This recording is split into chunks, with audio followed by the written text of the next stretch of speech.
igreja, me chamo Marco, é uma alegria poder estar aqui cultuando ao Senhor neste momento tão especial. Muito abençoado.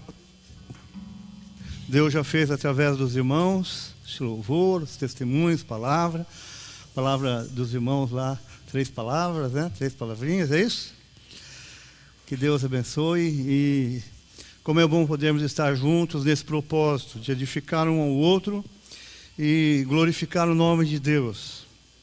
Hoje recebi a incumbência e a responsabilidade de compartilhar com vocês também a meditação da palavra do Senhor. É com muito temor que estamos aqui, oração, não só minha, mas graças a Deus que a gente tem uma retaguarda de anjos que estão orando por nós também, né? Assim como nós oramos uns pelos outros. Mas o meu objetivo é poder dar sequência a essa série de mensagens. Igreja é um corpo de muitos membros que tem com certeza aí muita informação, muito ensino necessário para que a Igreja de Cristo possa cumprir sua meta na face da terra e que possa receber de Deus o poder, a orientação, a sabedoria e romper os desafios da nossa geração, romper os desafios que temos para trazer o Evangelho, levar o Evangelho ao perdido e conduzi-lo ao reino de Deus, à luz, ao Filho, Jesus Cristo, aquele que restaura, que transforma. Nós sabemos, é o único que pode libertar das garras das trevas e levar a maravilhosa luz. Amém, irmãos? Então esse é o desafio. A igreja é um corpo. Um corpo é justamente aquilo que é visível, não é?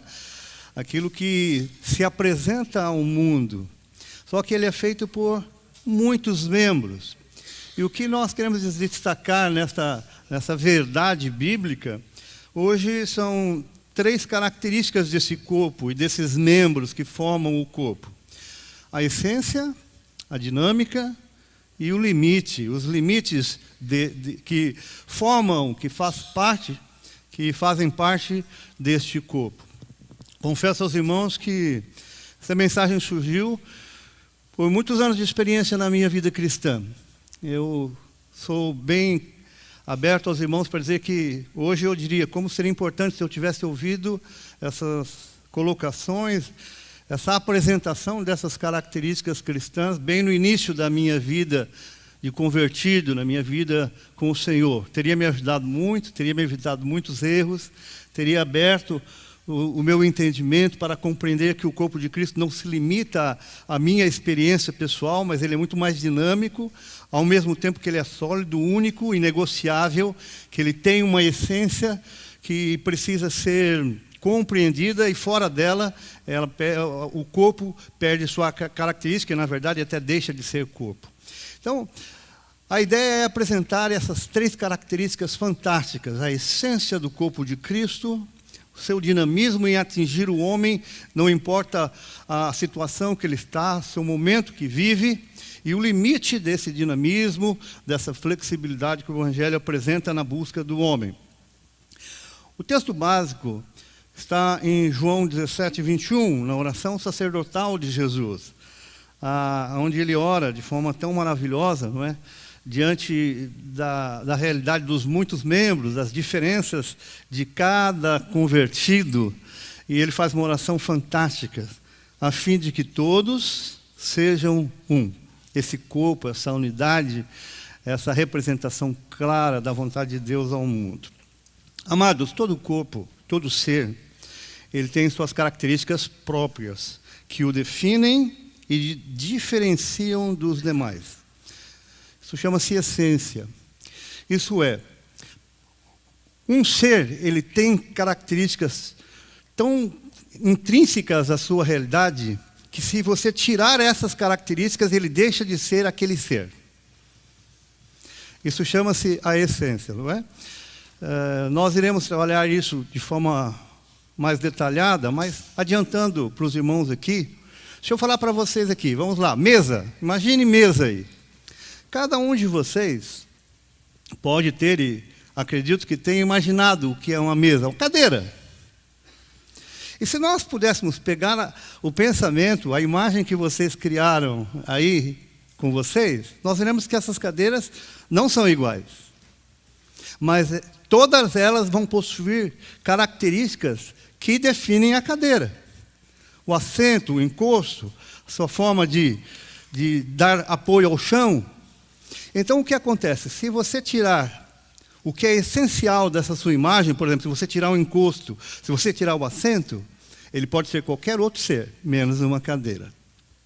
Embora todos nós pensemos aqui nessa essência da cadeira, nós podemos ver que ela tem características diferentes, ela tem forma diferente. O jeito de cada um pode ser uma cor, pode ser um tipo de encosto, pode ser um tipo de pé, que não tira sua característica do ser cadeira. Portanto, o que eu quero deixar bem claro nesta manhã é que o corpo de Cristo, nessa noite, é que o corpo de Cristo possui também características essenciais, criadas pela palavra de Deus, que se não existir, se as pessoas que estão compondo este corpo, se os membros que estiverem compondo este corpo, se não tiverem, ele deixa de ser o corpo de Cristo. Ele pode ser qualquer outra coisa, menos o corpo de Cristo. Porque o corpo de Cristo tem suas características próprias. Amém? A igreja, como corpo de Cristo, possui características próprias que a faz única no mundo. Sabe, queridos, isso parece uma coisa muito simples e lógica, e é realmente lógica. Mas, quando você confronta com a realidade que nós vivemos, ela confronta uma ideia do mundo. Nós estamos vivendo num mundo muito pluralista. Nós estamos vivendo numa sociedade que é tida como líquida, onde qualquer verdade absoluta ou qualquer posição única, onde traz para si, que chama para si uma verdade incontestável, ela não é bem vista. Interessante isso, não é? Mas eu quero dizer aos irmãos que essa realidade da sociedade é fruto justamente de um mundo perdido, de um mundo que busca a verdade, busca se encontrar, mas que ainda não se encontrou porque o mundo está perdido, como Jesus mesmo ensinou. A busca da paz. Nós cantamos tantos hinos que falam justamente, busquei, procurei, mas não encontrei. Quando achei Jesus, eu encontrei tudo no meu coração. Ele é a vida. Então o mundo está vivendo essa questão muito volátil. E Jesus é essa verdade incontestável, única, absoluta, é o fundamento que faz com que os homens possam ser estabelecidos em verdade e encontrar sua vida verdadeira, e isso não pode ser negociado pela igreja. O corpo não pode perder suas características fundamentais. Jesus se apresentou assim. Por exemplo, Jesus disse: eu sou o caminho, a verdade e a vida. E ele ainda conclui mostrando que não existe possibilidade de alterar essa verdade. Ninguém vem ao Pai, senão por mim. Os apóstolos confirmaram isso em Atos, porque não há outro mediador entre os homens e Deus, senão Jesus Cristo, homem. Então, o corpo de Cristo precisa ter essa definição clara. Se ela perder essa essência, ela pode ser qualquer coisa, menos o corpo de Cristo. Nós vamos trabalhar um pouco mais nessa questão de essência, muito importante. Em questão de forma, embora o Evangelho ele tenha uma essência imutável, inegociável, que deve alcançar todas as culturas, de todas as épocas, de todas as gerações, o Evangelho ele é dinâmico. E ele atinge o ser humano na sua realidade, na sua subjetividade. É maravilhoso isso. Quem trabalha com missões sabe disso. É diferente você pregar o Evangelho, por exemplo, num país rigoroso como a Suíça, como o Japão, onde há uma organização bem rígida, bem rigorosa, horários, comportamento, lugar. Eu conversei com um pastor que trabalhou um bom tempo no Japão. Ele dizia: pastor Marco, foi difícil eu me adaptar. Até para chorar, quando Deus mexia no coração daquelas pessoas assim, o japonês ele fica quietinho, chora, você só vê a lágrima descer, mas você não ouve um barulho. Em compensação, eu tenho a alegria de conviver muito com a minha tia Vera, missionária na África, em Angola, em Sumbi. Ela chegou essa semana, agora ela voltou para lá para rever os irmãos. Meu Deus, a festa que fizeram, eles chegam a cantar dentro do aeroporto por 2, 3 horas. Horário no culto que eu acompanho, que eu vi, tem hora para começar e nem sempre, na maioria das vezes, não começa na hora, mas não tem hora para terminar. Alegria, fome. Agora eu pergunto, a essência do Evangelho mudou por causa dessas diferenças culturais? Porque isso não é essência, isso é forma. Pega de novo aquela cadeira que você imaginou aí, pega ela de novo. Que cor que ela é? O que ela tem? É de madeira? Ferro? Vamos mudar? E se eu pintar ela de azul agora? E olha que eu não sou gremista. Dizem que é pior, eu sou São Paulino. Mas e se eu pintar ela de vermelho, branco e preto? Ela deixou de ser cadeira? Volta a cor que você imaginou. Ela deixou de ser cadeira? Agora, se eu tirar o encosto, ela se tornou um banco, mas não é uma cadeira. Vamos pensar de outra forma. Eu quero trabalhar muito nessa ideia. Essência, dinamismo e limites. Água pura, água. A água pura. Se eu colocar ela numa bacia, ela é água. Se eu colocar ela num copo, ela é água. Se eu colocar ela no balde, ela é água. Mas se eu espremer um limão nela, ela continua sendo água? Não, ela virou limonada, porque eu mudei a essência. Igreja, escute o que eu vou dizer a você. O Evangelho de Jesus, ele tem características próprias que são inegociáveis. Não importa a geração, não importa a cultura e não importa qualquer lugar. Cristo é o único Salvador. Há 2000 anos atrás, há 1000 anos atrás, hoje e será para sempre. E se eu puder ser um pouco mais teológico com os irmãos, há 4000 anos atrás já era Ele o único Salvador, porque até os nossos patriarcas que foram chamados por Deus, até Abraão foi salvo pela fé, até aqueles que guardaram a lei, eles foram cobertos por um período, mas o Cordeiro de Deus que tira o pecado do mundo, sempre foi e sempre será Jesus Cristo, o Filho do Deus vivo. Pode dar uma salva de palmas para Ele?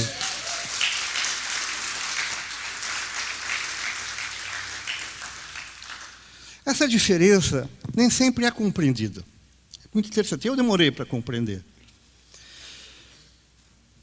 E muitas vezes isso traz um problema sério, porque a tendência é que nós privilegiemos a nossa forma de ser cristão como a mais correta. E eu passo a ter dificuldade de conviver com formas diferentes de pensar do cristianismo, lembrando da essência. E o que Jesus ensinou é justamente que a cooperação entre os membros, que são diferentes, que possuem características diferentes, historicidade diferentes, se eles não se julgarem precipitadamente, se eu não criar um juízo próprio segundo os meus conceitos, mas se eu conviver com essas diferenças e aprender a suportar os erros uns dos outros, privilegiar o outro irmão, para que eu nunca coloque uma pedra de tropeço para que ele caia, antes que eu o ajude, o corpo de Cristo ele vai poder atingir, como os irmãos disseram, Porto Alegre, Rio Grande do Sul, Brasil e o mundo todo. Esse é o desejo de Deus. Amém, queridos? Vamos voltar na essência. Quero falar um pouco, rapidamente, sobre cada um. Até os irmãos me perdoem, eu acabei pesquisando bastante, lendo. Eu criei 36 slides. Pastor, eu não vou conseguir passar. Nós vamos dar uma acelerada aí, não é? E como eu disse de manhã, qualquer dúvida que os irmãos tiverem, pode perguntar ao pastor Eduardo, ele resolve tudo aqui, está tudo certo. Essência, irmãos, o corpo de Cristo possui princípios que sem eles deixa de ser. Isso aqui é maravilhoso pensar nisso. Nós temos, o próprio Evangelho, o próprio Jesus ensinou que chegaria tempos em que alguém ia chegar e dizer assim, eu sou o Cristo. Ele diz, não creiam. Não é assim. O próprio Jesus diz, para você acreditar nos profetas, você tem que conhecer o fruto. Então, existem muitas situações de que alguém pode parecer, mas não é. E como é que eu sei isso? Pela essência, pelos frutos. Quando ele diz, uma boa árvore não pode dar frutos maus, você não pode colher figo de uma oliveira, ele está dizendo de essência. Ninguém que tem, de fato, uma essência má, ele pode até externar uma realidade, mas ele não vai conseguir sustentá-la. A obra dele, a vida dele vai demonstrar isso. E é fantástico isso. Eu quero ler o Romanos 8, 9, para tratar já de uma dessas essências claras que a Bíblia diz. Entretanto, vocês não estão sob o domínio da carne, mas do Espírito. Se de fato o Espírito de Deus habita em vocês. E, se alguém não tem o Espírito de Cristo, não pertence a Cristo. Essa é a versão NVI. A Ara diz assim, se alguém não tem o Espírito de Cristo, esse tal não é dele. Então, aqui está dizendo uma questão bem clara. Ele está dizendo assim, olha, quem tem o Espírito de Cristo, a essência.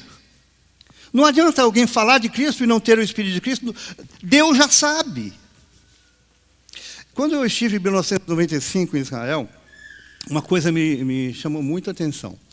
O nosso guia lá, Daniel, ele nos levou a muitos lugares e ele expôs com muita maestria a história cristã da onde nós passávamos. Olha, aqui Jesus fez o Sermão do Monte, foi aqui, ele foi destacando e foi falando. Não é? Agora não tenho os detalhes, mas ele expôs tão bem, ele falou tão bem, e ele falava de cor.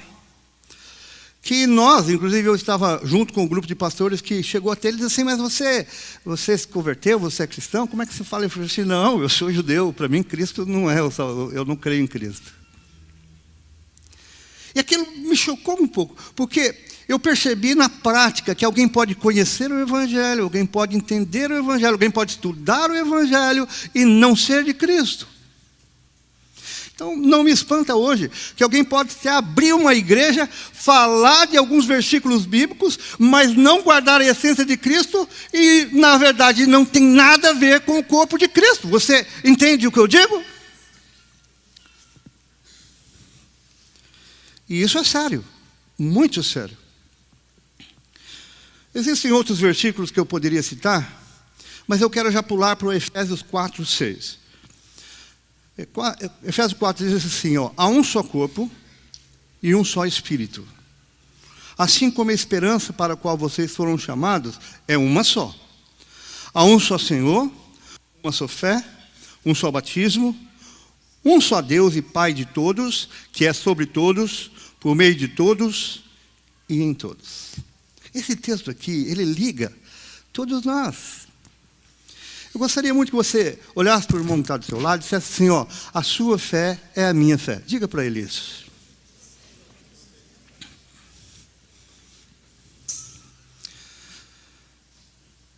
Não há possibilidade de eu ser corpo e falar assim, olha, você tem seu jeito de crer em Cristo e eu tenho o meu jeito de crer em Cristo. Não há. Você crê na Bíblia, eu não creio na Bíblia, mas a gente tem o mesmo Deus. Não dá. Esse texto, ele nos une, não só fisicamente, mas esse texto nos une com princípios fundamentais e diz, isso aqui é uma coisa só.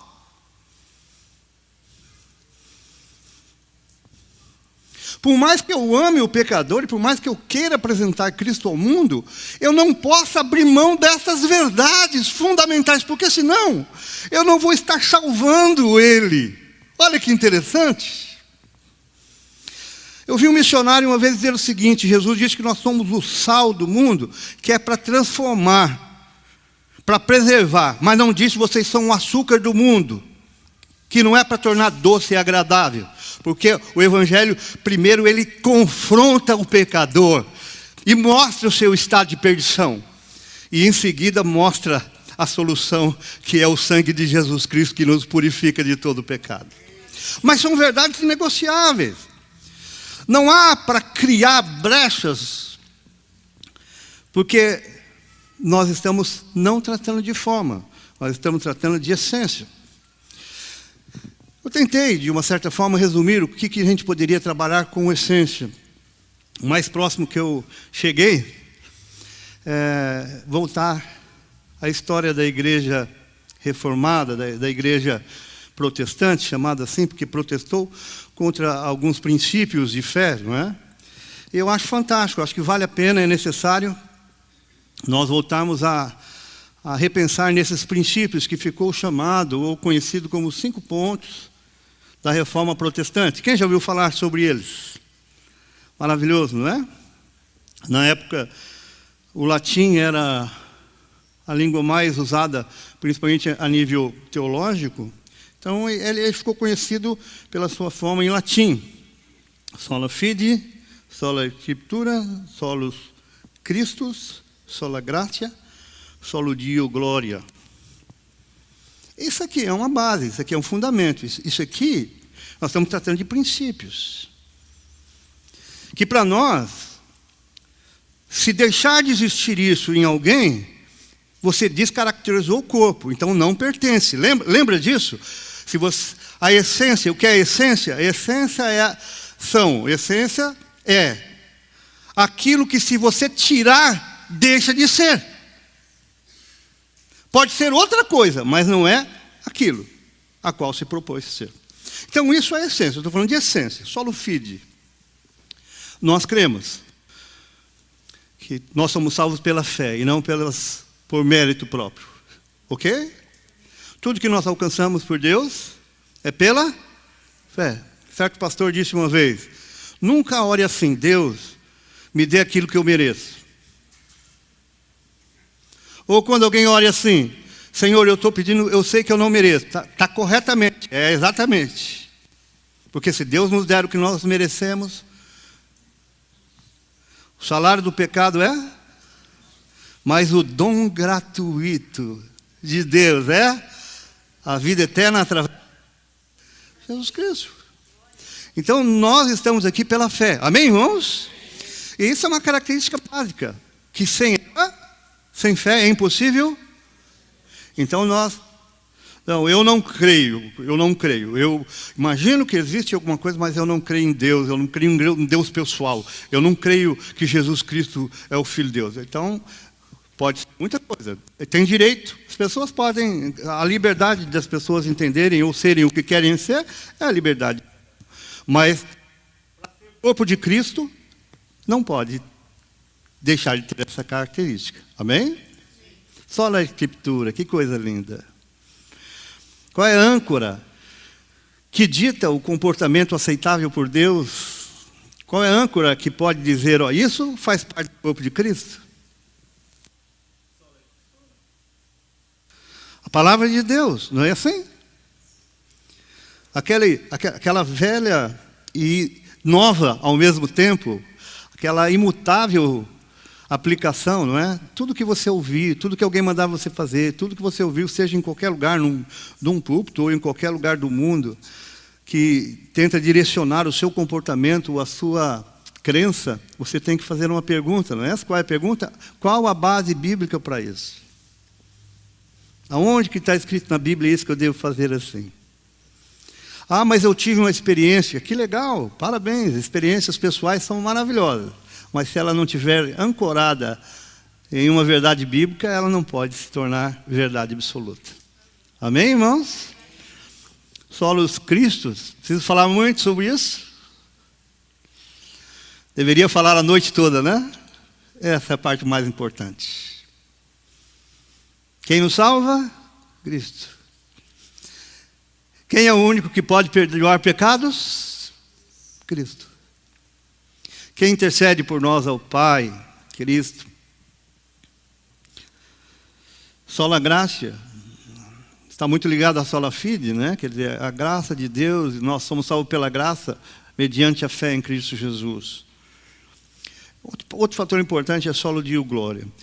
Conta-se a história de dois homens na Inglaterra, que na época da Reforma, né, eles passaram por outro e um teve um sentimento de que aquela pessoa era cristã, e ele parou, começou a olhar, o outro também parou, olhou, e eles não se conheciam, mas aí um deles tomou a iniciativa e disse assim: para que o homem foi criado? Qual o objetivo do homem ser criado?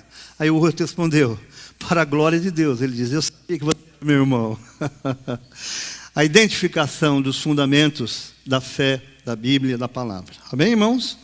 É claro que existem outras características, mas eu estou citando pelo menos as mais conhecidas. E o importante para nós nesta noite, o que eu gostaria muito que você pensasse, é a importância da essência, que define o corpo e que caracteriza como único.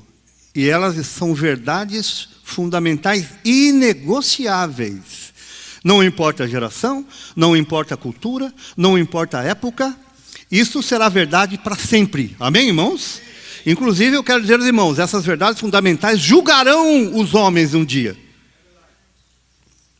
Essas características fazem parte da vida e da essência daqueles que são cristãos e constituem o corpo de Cristo na terra. Bom, mas eu quero passar para a segunda parte que eu quero também trabalhar com vocês nessa noite. A forma. A forma, ela pode ser dinâmica. Eu gosto dessa palavra, dinâmica. O Evangelho ele não podia ser estático, porque ele vai lidar com muitas coisas diferentes. Eu tive dificuldade, como eu disse para os irmãos no começo, porque eu vim num mundo muito sofrido, pai alcoólatra, uma família destruída, um jovem perdido. Em Jesus, eu fui tão recebido pela igreja, e eu fui tão amado pela igreja, que para mim aquilo, como é até hoje, realmente é minha vida. Eu reúno meus filhos, hoje estivemos em casa, minha família reunida, eu sempre digo: olha, só tenho família hoje, eu só tenho filhos hoje, só estou casado hoje, eu só sou o que eu sou hoje, porque o Evangelho de Jesus me salvou, e me direcionou, e me deu condições de viver.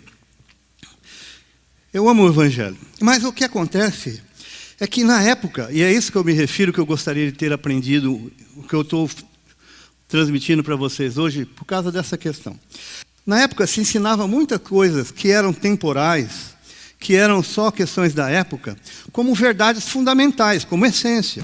Então, por exemplo, eu me converti na primeira igreja batista de Indaiatuba, 1983, aonde havia um órgão, a esposa do pastor tocava, e quando nós chegávamos no culto, um silêncio absoluto. Aí, de repente, o tempo foi passando e começaram a surgir igrejas das mais diversas, inclusive batistas, que começou a colocar guitarra nos cultos. Meu Deus! Alguém aqui passou pelo que eu já passei? Vocês têm ideia o que aconteceu na época? Alguém aqui tem mais de 20, 30 anos de convertido? Levanta a mão, deixa eu ver. Vocês viveram isso que eu estou falando para vocês? O que acontece? Meu Deus, a ideia era irreverência, falta de temor, o mundanismo está entrando na igreja. E aquilo, então a gente julgava um ou outro, isso dividiu, isso criou problemas bem sérios, para dizer a verdade para os irmãos. Dividiram igrejas. E quando entrou, então, bateria, aí, usando um termo bem popular, aí o bicho pegou. Bom, vou chamar isso de privilégio, tá, Isaac? Vou chamar de privilégio isso, tá, Isaac? Eu fui o primeiro a tocar guitarra na primeira igreja batista de Indaiatuba, a Igreja Batista Central. E lembro até hoje, eu toquei glória, glória, aleluia, vencendo vem Jesus. Aleluia. Mas foi uma dificuldade, foi um problema. Bom, pregar Pregar do jeito que eu estou pregando aqui, pastor, se não fosse terno e gravata, meu Deus, eu não subia ali no primeiro degrau, alguém já teria que me parar. Bom, eu estou dizendo que aquele povo estava errado, que aquele tempo estava errado? Não é isso que eu estou dizendo aqui. Quer que eu diga a verdade para vocês? Eu tenho saudade daquele tempo. Se eu pudesse chegar no Anderson e dizer assim, Anderson, pelo amor de Deus, um hino da harpa, um hino do cantor cristão todo culto, não custa nada, não vai morrer se cantar um hino, pelo amor de Deus, põe um hino aí. Eu tenho certeza que tem muitos irmãos que amariam cantar um hino no domingo à noite. Bota um hino aí, meu querido. É só na ceia. Vencear, o mestre chama, vencear, algo mais que a neve. Põe maravilhosa graça. O que eu quero dizer para os irmãos é que eu entendi que aquele tempo não era menos espiritual do que hoje. E hoje não é menos espiritual do que naquele. Porque naquele tempo se fazia com temor de Deus e hoje se faz com temor a Deus. Paulo tratou disso. O que come carne dá glória a Deus porque come carne. O que não come carne dê glória a Deus porque não come carne. Mas Deus recebe porque as pessoas o fazem para Ele. E outra, eu não estou falando de essência. Eu estou falando de forma. A água num balde ou a água no copo continua sendo água.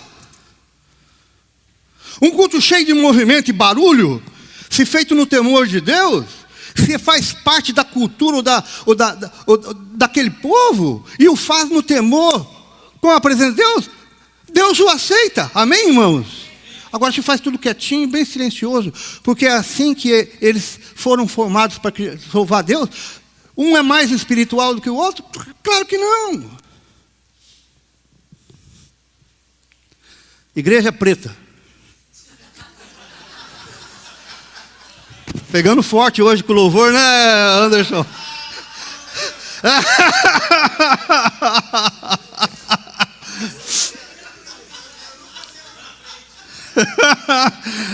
Não, mas eu tenho a causa. Ele me excluiu do grupo de louvor, tá vendo? Eu tenho um motivo.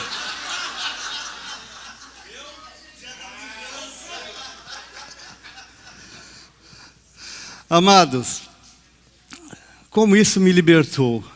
Como isso me deixou leve. Como esta verdade fez bem para mim. Diferenciar o que é essência e o que é forma. E se não fosse assim, é interessante, nós temos a tendência de julgar. Na época em que tudo era silêncio, na época que eu me converti, eu quero dizer para os irmãos que estava muito perto da ditadura. O Brasil estava saindo de um governo militar, e eu não estou aqui mexendo com política, nem gosto disso. Aliás, a palavra não gostar talvez não seria adequada, me perdoe, mas eu não tenho conhecimento suficiente para tratar desse assunto. Então, não estou querendo entrar em nenhum debate. Mas o que eu quero dizer é a questão cultural somente, ok? Havia uma forma muito rígida entre todas as questões. Não era só na igreja, na família, no trabalho, em todos os lados. Então, essa rigidez que a igreja vivia, ela estava situada dentro de uma cultura. E nós temos que entender que o Evangelho não tem como ignorar essa questão cultural, a não ser quando isso infringe a ideia da essência. Ok? Amém, irmãos? Então, o Evangelho ele é dinâmico porque ele tem que atingir o homem dentro da sua realidade. Deus salva o homem, não importa a cultura que ele vive. Eu acho lindo, eu prefiguro na minha mente isso, o texto de Apocalipse, que então João viu uma multidão incontável, milhares e milhares de pessoas vestidas de branca diante do trono. E eles vinham de como? É interessante que o texto diz, se você tentar traduzir ele do original, é até difícil, complicado, porque ele usa diferenças tão pequenas de um termo para o outro que fica difícil, porque são termos que são muito parecidos, de toda língua, nação, tribo e povo. etnia. Ele quer dizer o seguinte: no reino de Deus haverá de todos os lugares, de todas as nações, vestidas de branco. Agora, o Evangelho, ele vai ter sua particularidade. A essência vai manter. Se você perguntar para um coreano, se você perguntar para, enfim, qualquer pessoa, se você perguntar para ele, quem salva? Ele vai dizer, Cristo. Como é que eu sei a vontade de Deus? Pela palavra revelada. Como que você vai chegar ao céu? Pela graça. Agora, essa questão de dinamismo é tão interessante porque os próprios apóstolos tiveram e fizeram isso pela direção de Deus, que entenderam essa diferença. Eles não foram inflexíveis. Se você pegar a história clara do Evangelho, o Evangelho veio do judaísmo. Só que houve um período de transição. E nesse período de transição, foi necessário, principalmente para a igreja cristã que ficou em Jerusalém, ainda manter um certo período na transição com o judaísmo. Tanto é que aqueles cristãos eram chamados de cristãos judaizantes. Inclusive, eles praticavam a circuncisão, mas eram tidos como irmãos. Só que depois, Paulo foi usado por Deus, primeiro Pedro, mas de forma mais intensa depois, Paulo foi aos gentios. E os gentios tinham uma cultura totalmente diferente do judaísmo. Uma boa parte dos cristãos judeus que se converteram, eles tinham a ideia de que a lei de Moisés, inclusive a circuncisão e outros dias de festas e as questões judaicas, tinham que ser mantidas para... Eu tinha que aceitar Jesus, mas eu tinha que continuar praticando aquelas coisas. E eram pessoas da igreja. O que eles fizeram? Eles foram até os gentios e disseram, olha, vocês têm que guardar a lei de Moisés. Virou uma confusão. Que esse é o problema de quando eu quero impor o meu irmão a minha forma de ser cristão. Quando eu forma e não de assim. O que aconteceu? Houve tantos problemas e tantas brigas que Paulo, então, com Barnabé, vai a Jerusalém expor o evangelho que ele pregava aos gentios e falar sobre essa questão que estavam indo cristãos judaizantes lá e trazendo problema para a igreja de Antioquia. Os responsáveis, os presbíteros, os pastores, apóstolos, enfim, toda a liderança cristã se reúne para debater isso e foi um debate bem acirrado. Depois que eles debateram, duas coisas eu quero sinalizar para os irmãos importantes. Primeiro, eles separaram a essência da forma. Eles escreveram uma carta na presidência de Tiago, que dizia o seguinte, olha, vocês gentios não são obrigados a guardar aquilo que nem nossos patriarcas, nossos pais conseguiram cumprir, que seria justamente a questão das tradições judaicas. Ele diz, porém, vocês devem se abster da idolatria, da prostituição e da carne sufocada. Eram coisas que os gentios praticavam e era comum para os povos gentios da época. Então, prostituição não é forma. Prostituição é algo que mexe com a essência do evangelho. Porque eu não posso, de forma alguma, viver como salvo filho de Deus e praticar a prostituição, porque isso é coisas do pecado, é da carnalidade, e isso mancha a minha imagem como cristão. Não só minha irmã mancha, como elimina a minha característica de corpo de Cristo. A idolatria também, e eles colocaram também a questão da carne sufocada. Agora, a segunda coisa que eu quero expor e lembrar os irmãos é que Pedro e os apóstolos chegaram até Paulo e Barnabé e disseram assim, olha, reconhecemos que o ministério de vocês é de Deus. Então, assim como Deus nos deu o ministério da circuncisão, nós reconhecemos que deu a vocês o ministério da incircuncisão. Vocês continuem, Deus use vocês e nós ficaremos aqui e vocês continuem fazendo a obra de Deus. Ora, o evangelho não é um? Então, como que esses apóstolos teriam ministérios divididos, diferentes? Um era o evangelho da circuncisão e outro da circuncisão. Parece complicado, não é? Mas se você entender o que é forma e essência, vai ficar fácil de compreender. Porque o que os apóstolos estavam dizendo é o seguinte: nós não podemos criar uma ruptura com essa transição com Jerusalém e os cristãos que estão convertendo a Cristo. Eles precisam de um tempo, de um processo para compreender que não precisa mais guardar a lei de Cristo. Então nós vamos continuar pregando para os circuncisos.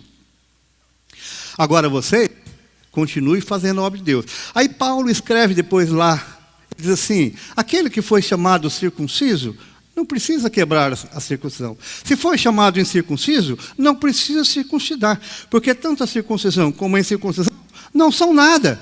Mas sim, o que é importante é obedecer os mandamentos de Deus. Ele separou forma e essência. Amém, irmãos? Dessa forma, nós precisamos saber claramente essa diferença para que nós possamos tolerar. E eu vou usar a palavra bíblica: suportar uns aos outros, em amor. Aquilo que é forma. Teve uma época, é interessante isso, teve uma época na sociedade que o comportamento humano era homogêneo, sabia? Naquela época as pessoas costumavam usar chapéu, guarda-chuva e terno. Se você pegar foto antiga daquela época, se você olhar assim, as pessoas eram quase todo mundo igual. E se alguém se comportasse diferente ou se vestisse diferente, meu Deus, ela já era excluída socialmente. Nós vivemos num mundo muito contrário disso, onde as pessoas têm essa liberdade de viverem, e eu acho isso que tem um lado bom disso. Porém, isso deve ser entendido justamente entre forma e essência. Se isso é forma, nós temos que aprender a tolerar um ao outro. Amém, irmãos? Se é essência, nós temos que lutar por ela, porque ela é inegociável. Eu vou pular aqui alguns textos, já acabou o meu horário. Oh, meu Deus. Pastor, 5 minutos, tá? Eu quero falar então, já vou falar bem rapidinho sobre limite. Só quero finalizar isso para poder terminar o raciocínio. Limite. O corpo ele tem que ter essência, ele tem forma, mas ele tem limite.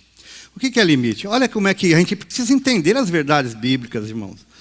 Porque se eu prego só uma parte da verdade bíblica e não o seu todo, eu nunca vou estar completo, e eu posso estar errando. Então, por exemplo, a Bíblia diz: tolerai uns aos outros. Se teu irmão come carne e você não come carne, o que come carne não julgue o outro, porque nós somos de Cristo. O que julga que é forte, tolerai a fraqueza do fraco, porque se eu peco contra ele, eu estou pecando contra o próprio Cristo. A mesma Bíblia e o mesmo autor, que é Paulo, que ensina isso, já em Coríntios ele fala o seguinte: olha, eu fui informado pela casa de Clói, porque, quero dizer para o irmão, no meio de crente tem dedo duro também.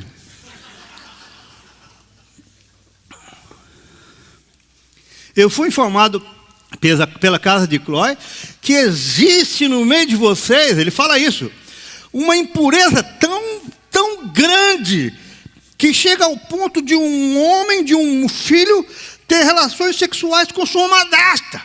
E vocês toleraram isso pacificamente. Ele diz: eu estou tendo um infarto aqui. Eu, mesmo estando longe, com o corpo e em espírito presente em vocês, eu digo aí, expulsai o tal que pratica essas coisas. Expulsai. Mas não é para tolerar? Não. Pecado, não. Olha como você tem que ter uma visão mais ampla. Eu tolero irmão fraco, que muitas vezes não aceita comer carne.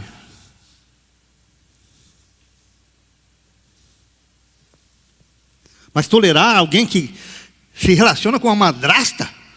Não, isso não é amor. As pessoas estão confundindo amor. Isso não é amor.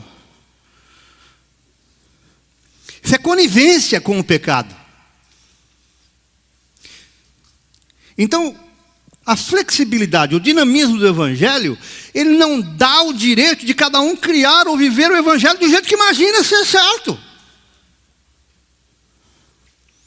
Nós não podemos ver a graça de Deus como uma carta branca para eu criar um projeto de cristianismo ou imaginar um projeto de que Deus...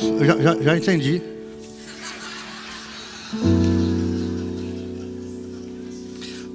Olha, o Evangelho veio para mudar o mundo, mas o Evangelho não pode ser mudado pelo mundo.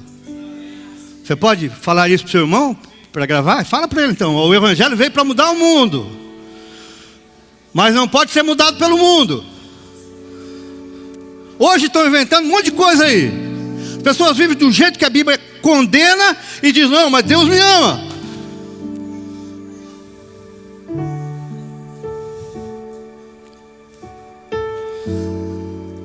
O Evangelho não precisa de advogado nem de defensor. Deus, Ele é o que Ele é por si só. Mas uma coisa é certa, o prejuízo não está no Evangelho. O prejuízo está em quem acredita nessas bobagens e mentiras. Você quer ser corpo de Cristo? Entenda a sua essência e não abra mão dela. Inegociável. A verdade que eu aprendi em 1983 é a que eu creio hoje. O Evangelho que eu abracei, o batismo que eu tive em 1984, é o que me sustenta até hoje. As verdades são as mesmas. Eu preciso aprender a conviver com as diferenças de cultura, as formas, mas a minha essência eu tenho que manter. Amém? Vamos ficar em pé nesse momento. Quero pedir que você foi tocado por essa palavra de Deus e que tem uma chama que arde no seu coração pelo corpo de Cristo e quer ver o corpo de Cristo de forma sã, sadia e prosperando. Eu quero pedir, vem aqui na frente orar comigo. Quero orar pela igreja, eu quero orar pelo corpo de Cristo hoje. Eu quero também aproveitar a oportunidade saber, alguém aqui que ainda não aceitou a Jesus e sua vida está envolvida com muitos problemas, você não tem paz no seu coração, mas hoje você ouviu que Jesus é o caminho, a verdade e a vida, e você quer pedir para esse Jesus transformar o seu viver. Tem alguém? Levante a sua mão.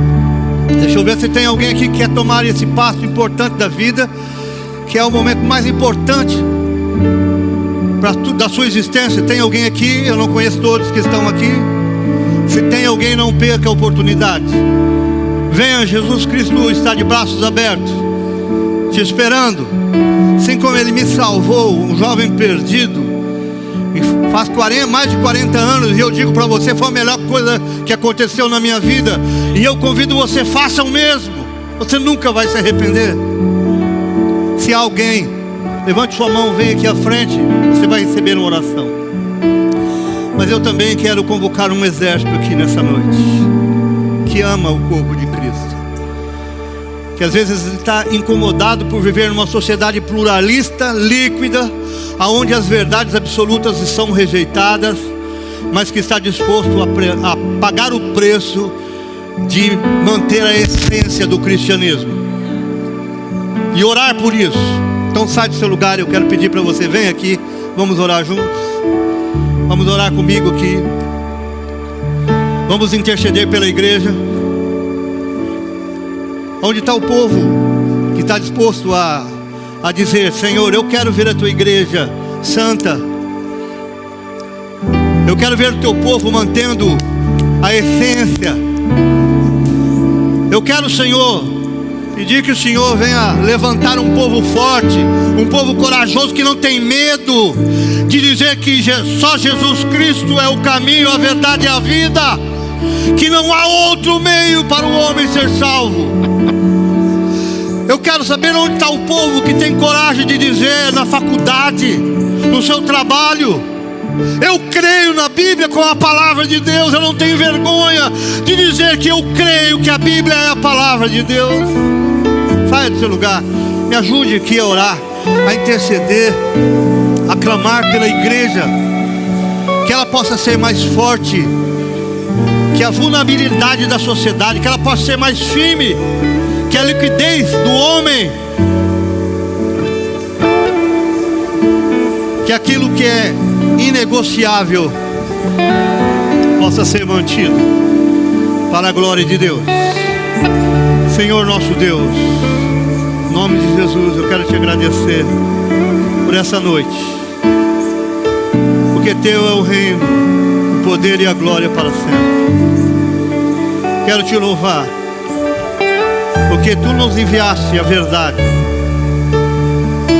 santa, a verdade absoluta, a verdade dos céus, e que nós possamos viver essa verdade, que essa verdade possa ser pregada ao mundo. Teu Filho Jesus nos ensinou, Senhor: conhecereis a verdade, e a verdade vos libertará. O que o mundo precisa é da essência do Evangelho. O que o mundo precisa é da verdade do Evangelho. O que o mundo precisa é do Evangelho puro, do jeito que saiu dos lábios de Jesus. É bem verdade que ele será pregado para diferentes povos, para diferentes realidades, e ele vai atingir essas pessoas da maneira que elas estão, mas será a verdade. Levanta esse povo como um exército para manter, ó Deus, inegociável aquilo que teu Filho Jesus nos ensinou. Nos ajude a entender melhor sobre a essência, a forma e os limites do teu Evangelho. Nos ajude, Senhor, a não julgar o meu irmão segundo os meus padrões ou segundo a minha ideologia, mas que a tua palavra sim julgue a todos nós. Nos ajude a entender que o Senhor fala a cada um e recebe a vida de cada um que te busca de coração e o transforma segundo o Evangelho de Jesus Cristo. Abençoe, Senhor, esta noite, abençoe essa igreja, abençoe teus filhos. Nos ajude, Senhor, e receba a nossa oração. Em nome de Jesus, para a tua glória. Em nome de Jesus, para a tua glória. Deus abençoe, meus queridos. Deus abençoe sua vida em nome de Jesus.